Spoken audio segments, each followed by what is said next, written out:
আসসালামু আলাইকুম রহমতুল্লাহ। কেমন আছেন সবাই? আশা করি ভালো আছেন। আমিও আপনাদের দোয়ায় অনেক ভালো আছি। তো আজকে মূলত একটা বিষয় বলার জন্য আপনাদের সাথে সামনে আসলাম। তো সামনে যেহেতু কুরবানি ঈদকে উপলক্ষ করে খামারদের মধ্যে থাকে একটা অন্য ধরনের অনুভূতি। তো আমার খামারে আমি দুটি ষাঁড় গরু লালন পালন করেছিলাম। তা অনেক দিন ধরে ভাবছিলাম যে এই কুরবানির সামনের এদেরকে একটু বের করার দরকার।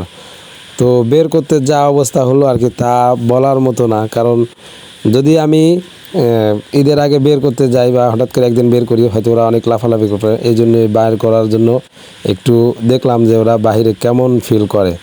তো বাহির করার পরে যা অবস্থা হলো আমার আর কি, তা কল্পনার বাহিরে। তো কালোটাকে ছাড়ার সময় এমনভাবে ব্যথা পাইলাম আমি, তা আর কি বলার মতো না। আমার মাও ছিল আমার সাথে।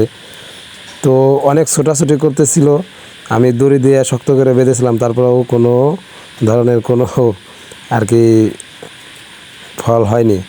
তো আমার পায়ে অনেকটাই ব্যথা পাইছি। তো কিছু করার নাই, ওরা বোবা প্রাণী। আমি কখনো ওদের মারধর করি না, কারণ যতটুকু দরকার ততটুকু ওদের সাথে ভালো ব্যবহার করার চেষ্টা করি। কারণ তো ওরা হয়তো বুঝতে পারে না, এই জন্যই ওরা গরু।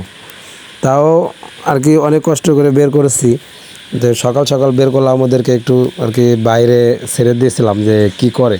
তো দেখি পুরাই আর কি লাফালাফি করে অবস্থা খারাপ। অনেকক্ষণ আমি ওদের চেষ্টা করলাম ঠান্ডা করার জন্য, কিন্তু যে ওরা মোটেও রাজি না। তো দেখুন কেমনভাবে ওরা কেমন আর কি পাগলামি করতেছে, কিছু করার নাই। তো আমি ওদেরকে বের করেছি এই কারণে, কারণ হঠাৎ করে একদিন বের করলে ওরা হয়তো আরও উত্তেজনা হয়ে যাবে। আরও কোরবানি বলতে আমাদের থেকে ওরাই বেশি আর কি বোঝে। আর লাল গরুটা বের করার সময় আর কি কী বলবো, আর ও তো মোটামুটি লাঠিই চেনে না। আমি যে ওদের লাঠি নিয়ে একটু ভয় দেখাবো, তার কি বলার বাইরে। ওরা আরও লাঠিটারে খেয়ে ফেলতে চায় পুরাই আর কি। আমি ওদের সামনে কখনো লাঠি বা অন্য কিছু নিয়ে যাইনি, কারণ এরকমভাবে ওদের আর কি করিনি যে ওরা লাঠি বলতে কিছুই বোঝে না। তো অনেকক্ষণ ওদের আদর যত্ন করার চেষ্টা করলাম, কিন্তু যে কোনো কিছুতেই ওরা মানতে রাজি না যে ওদের আমি যে এতদিন লালন পালন করছি, ওরা মোটেও রাজি না।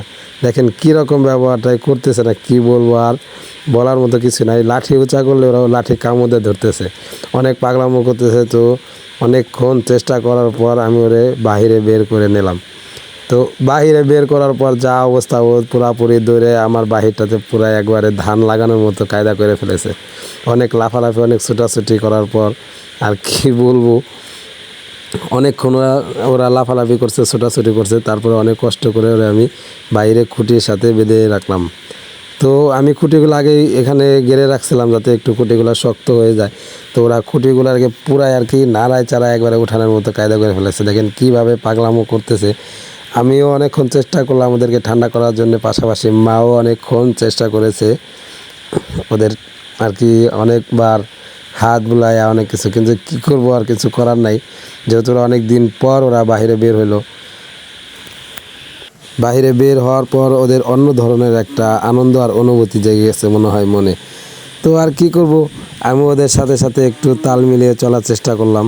তো বাইরে অনেকক্ষণ ছোটাছুটি করার পর দেখলাম যে ওদের অনেক গরম লাগে। তো ঘর থেকে একটা আমার স্ট্যান্ড ফ্যানটা আর কি বের করে ওদের উপরে আর কি সেট করে দিলাম, যাতে একটু ঠান্ডা হয় আর কি বাতাসে। কারণ সব সময় ঘরের মধ্যে ওরা ফ্যানের নিচেই থাকে, এই কারণে ফ্যান দিয়ে দিলাম। তো দুটাকে দেখতে আমার কাছে বেশ ভালোই লাগতেছে, কারণ ঘরের মধ্যে দেখতে একরকম, বাইরে দেখতে আর এক রকম। কারণ ঘরের মধ্যে সবসময় গরু আর কি বোঝা যায় না যে কী রকম হয়। এই যে বাহিরে বের করলে আর কি বোঝা যায় যে গরুর ফিলটা কীরকম, বা গরুর চেহারা, গরুর বডি, সেটা বোঝা যায়। অনেকক্ষণ চেষ্টা করলাম আমি যে ওদের ঠান্ডা করার জন্য। ও মানতেই রাজি না যে ওদের আমি এতদিন লালন পালন করেছিলাম বা ওদের সাথে এতদিন আমি সময় কাটিয়েছি, মোটে ওরা রাজি না। কিন্তু কি করব আর, অনেকক্ষণ ধৈর্য ধরার পরে দেখলাম আস্তে আস্তে আর কি একটু পাগলামোটা কমছে। তো আমার পায়ে যেরকম ব্যথা পাইছি, হয়তো আমি গরু পালন করতে গিয়ে এরকম ব্যথা কখনোই পাইনি। হাঁটুতে অনেক ব্যথা পাইছি। এই কারণে কী বলবো আর, আর কিছু বলার মতো নাই। ওদের ব্যবহারটা আর কি এরকম যে সবসময় ঘরের মধ্যে থাকলে একবারেই শান্ত সবল, বাইরটাতে যে এরকম হবে সেটা হয়তো আমার জানা ছিল না। তো অনেকক্ষণ ওদের আমি মাথায় হাত দিয়ে ওদের অনেক ঠান্ডা মানে শান্ত করার চেষ্টা করতেছিলাম। তো ওরা মানতে রাজি না, আমার খুঁটিগুলোকে পুরাই নাড়ায় চাড়ায় উঠে অবস্থা খারাপ। তো বাইরে যে রকম গরম, কারণ সব সময় রোদ বৃষ্টি হয়, এই কারণে আমি একটু সকালে বের করছিলাম, যাতে কারণ দুপুরের পরেই হয়তো বৃষ্টি নামে। তো ওরা মানে অনেকক্ষণ ছোটাছুটি পাগলামো করার পর একটু ঠান্ডা হইলো আর কি, মানে শান্ত হইলো। তারপরে আর কি করব, আমি ওদের সাথে একটু ছবি টবি তুললাম, একটু ঘুরাই ফেরাই একটু ভিডিও করলাম। দেখি তাতে দেখলাম যে না, গরুগুলা বেশ বাইরে ঘরে একরকম, বাইরে অন্য রকমের। দেখেও নিজের কাছে অনেক ভালো লাগতেছিল, কারণ আমার খামারে এই প্রথম আমি গরু পালন করেছি। আগে কখনো এইভাবে আমি গরু পালন করি নাই। তো এই সর্বপ্রথম আমি নিজে থেকেই, কারণ আমি একজন নতুন উদ্যোক্তা বা নতুন খামারি, আমি চেষ্টা করতেছি গরু কিভাবে পালন করা যায়। তো সকলে আমার জন্য দোয়া করবেন যেন আমি ভবিষ্যতে কিছু করতে পারি। এটাই আপনাদের কাছে আমি আর কি দোয়ার দরখাস্ত রইল, যাতে আপনারা সবসময় আমাকে একটু সাপোর্ট করবেন। আর আমার ভিডিওটা ভালো লাগলে লাইক কমেন্ট শেয়ার করবেন। তো ওদের আমি অনেকক্ষণ বাইরে রাখার পর আর কি ঘরের মধ্যে নিয়ে আসলাম, কারণ বাইরে অনেক রোদ ছিল, এই কারণে আমি ওদেরকে ঘরে নিয়ে আসলাম। তো কী বলবো, সামনে কুরবানি, হয়তো ওরা একটু অন্য রকমের ফিল করে বা কি ওদের মনের ভাষাটা আর কি বোঝা বড় কষ্ট। তো টাকার কাছে সব কিছু হেরে যায় ভালোবাসা, হেরে যায় মানবতা। তো ওদের অনেক কষ্ট করে আমি লালন পালন করেছিলাম।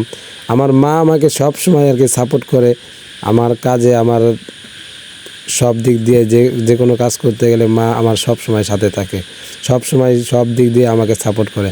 আমার মায়ের জন্য আপনারা দোয়া করবেন, তার জন্য সব সময় আল্লাহ তাআলা তাকে যেন সুস্থ সবল রাখে আর আমার পাশে যেন থাকতে পারে।